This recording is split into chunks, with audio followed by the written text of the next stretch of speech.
मेरी बात उससे फेसबुक पर हुई थी, मगर मैं उसे हमेशा इग्नोर करती थी। मेरा बड़ा भाई फेसबुक के बहुत खिलाफ था, तो इसलिए मैं फेसबुक बहुत कम इस्तेमाल करती थी। उसने मुझे बहुत फोर्स किया कि मेरी दोस्त बन जाओ, सिर्फ दोस्त, इससे आगे कुछ नहीं।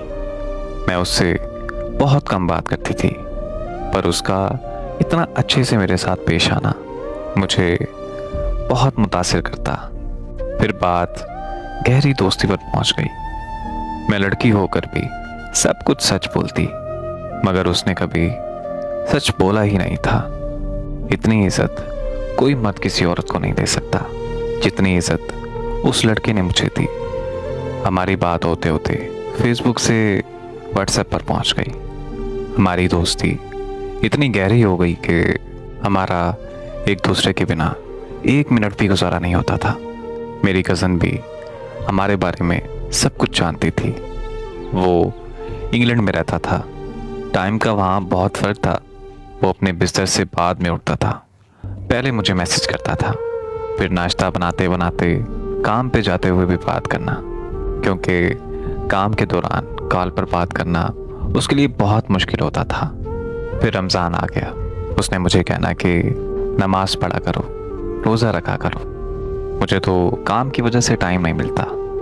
मुझे उसकी ये बातें उसका दीवाना बना गई थी।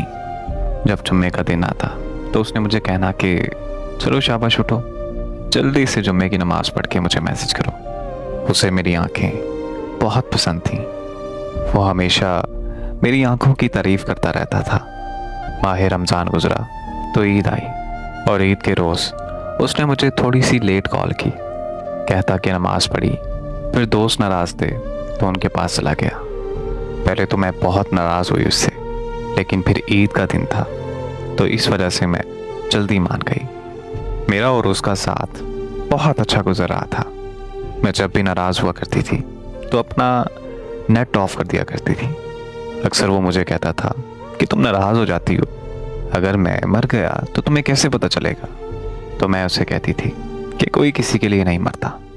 फिर उस सब के बाद मैंने उसे कहा कि छोड़ दो मुझे बेनाम रिश्ते नहीं पसंद। फिर उसने कहा कि मुझे मोहब्बत है तुमसे। फिर वो साथ ही मुझे कहने लगा कि तुम लोग आउट ऑफ कॉस्ट शादी करते हो।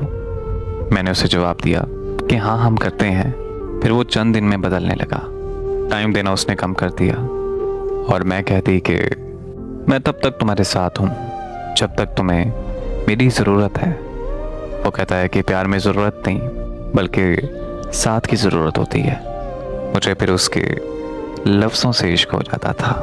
फिर मैं एक दिन उससे नाराज़ हुई क्योंकि उसने मुझे छूने की बात की कि मेरा दिल चाहता है कि मैं तुम्हें छूऊं। मुझे उसकी इस बात पर बहुत गुस्सा आया। पहली दफ़ा था कि किसी ने ऐसी बात की मुझसे।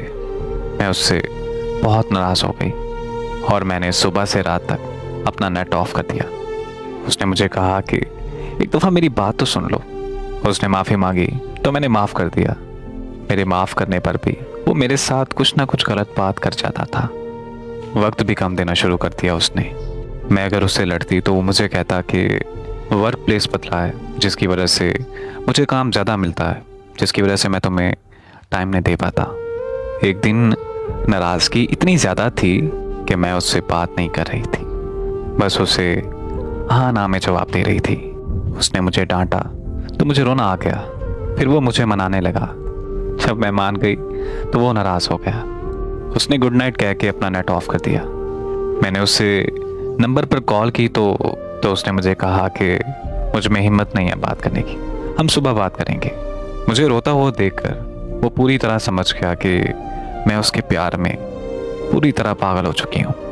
फिर उसने मुझे कहा कि मैंने घर बात की है, पर मेरे अब्बू मेरी कज़न का प्रपोज़ल एक्सेप्ट कर चुके हैं। मेरे रोने के बावजूद भी वो मुझे छोड़ गया और कहने लगा कि मैं सब कुछ छोड़ सकती हूँ, तो बताओ।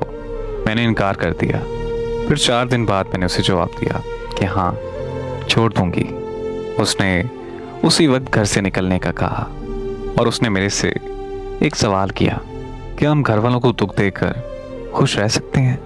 तो वो बहाने बनाने लगा, कहने लगा कि 4 दिन बाद मेरा निकाह है और मेरी लाख मिन्नतों तरलों के बावजूद भी वो लड़का मुझे छोड़ गया।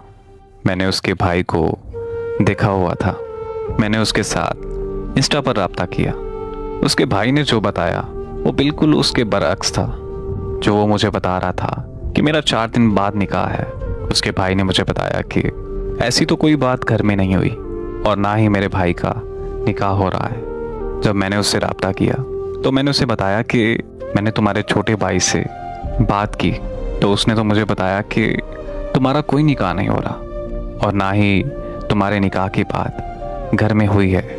जब मैंने उसे ये सब बताया तो वो साफ मुकर गया और उसने मुझे बुरा भला कहा, मुझे गालियाँ दी और ये सब करने के बाद उसने मुझे ब्लॉक कर दिया। उसकी आईडी भी मेरे पास लॉगिन थी, हत्ता कि उसने वॉइस मैसेज पर भी बात की थी। फिर भी मैंने उससे कहा कि मैं तुम्हें माफ़ करने को तैयार हूँ, मगर वो नहीं माना। उसने अपने दिल पर पत्थर रख लिया था। उसे मेरे रोने पर भी तरस नहीं आ रहा था। मैं उसके आगे रो रो कर भीख मांगती रही पर वो नहीं माना। मैंने उससे एक फेक आईडी बनाकर बात की और उससे सच उगलवाने के लिए मैंने सारी बात झूठ बोली और फिर जब पूछा तो कहने लगा, अगर अब तुमने मेरे किसी भी रिश्तेदार से राब्ता किया तो मैं ये भूल जाऊंगा कि मेरा तुम्हारे साथ रिश्ता क्या था और तुम्हारी जितनी भी तस्वीर हैं वो सारी मैं फेसबुक पर अपलोड कर दूंगा। उसने गुस्से से बोला, क्यों मेरे रिश्तेदारों के सामने, मेरे जानने वालों के सामने मेरी सारी इज्जत खराब कर रही हो। हालांकि उसका वादा ये था, इस जहान तो क्या मैं अगले जहान भी हमेशा तुम्हारा रहूंगा। मगर उसे मेरी हालत पर बिल्कुल तरस नहीं आया। उसने दूसरी बार मुझे गालियां दी, मुझे बुरा भला कहा, मुझे बद किरदार कहा और ये सब कहने के बाद मुझे हर जगह से ब्लॉक कर दिया और यूं ही मुझे लावारिसों की तरह मरने के लिए छोड़ दिया। आज मैं 22 साल की उम्र में एक ब्लड प्रेशर की मरीज़ा बन चुकी हूँ। अचानक से बेहोश हो जाती हूँ। उसे मेरी हालत का पता भी है कि मैं आज किस तकलीफ से गुजर रही हूँ, मगर फिर भी उसने आज तक मुझे मुड़कर नहीं पूछा और आज वो किसी और के साथ राब्ते में है। मैंने उसके दूसरे नंबर पर मैसेज किया तो उसने मुझे पहचानने से साफ इनकार कर दिया और तो और उसने अपने गांव का भी नाम सही नहीं बताया था। आज मैं जिस तकलीफ से गुजर रही हूँ ये मैं जानती हूँ या मेरा रब जानता है। बस अब मैं इंतज़ार में हूँ कि मेरे अल्लाह ने मकाफ़ात अमल भी ऐसे ही लोगों के लिए बनाया है।